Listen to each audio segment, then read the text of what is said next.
Let's tell the truth. You don't actually want love. Not yet. What you want, what you've been chasing, is to be picked, chosen, validated. You want someone to point at you and say, you're it.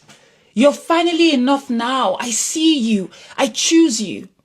Because somewhere deep down in your system, you internalized a very dangerous equation. To be chosen is to be safe. To be desired is to be valuable. To be wanted is to be worthy. And anything that threatens that equation, anything that reminds you that real love is quiet and steady, you reject it. Because being picked by someone you had to earn, especially someone emotionally unavailable, chaotic, hard to impress, that feels like redemption. That feels like healing. It's not.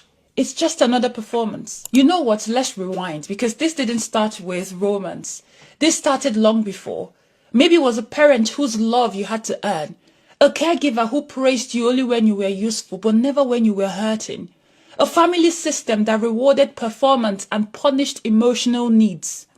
So you adapted. You learned to be easy, charming, smart, helpful, pleasant, never too much. You became whoever you needed to be just to avoid abandonment. You became the version of yourself that was most likely to be chosen, and the version of you that wasn't, you buried them. Now you're grown, but the wound remains. You say you want love, but what you mean is validation. You say you want partnership, but you mean a witness who will finally say you're good enough. You mistake anxiety for chemistry. You mistake distance for mystery. You mistake someone's unpredictability for a challenge you need to win. Because deep down, you believe that the harder they are to earn, the more valuable you must be if they choose you. So you chase unavailable people and call it fate. You pine after the one who won't text back and call it romantic tension. You ignore the steady love that feels unfamiliar. Because deep down, your nervous system is wired for chaos.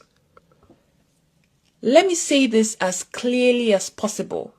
You are not addicted to love. You are addicted to performance. You are addicted to pursuit. You are addicted to trying to prove that you're enough. And love? True, grounded, emotionally secure love. It won't make you prove anything. Which is why it feels boring, foreign, off. Because real love doesn't spike your nervous system. It doesn't trigger your flight or fight. It doesn't make you question your worth every 5 minutes.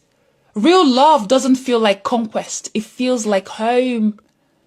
And to someone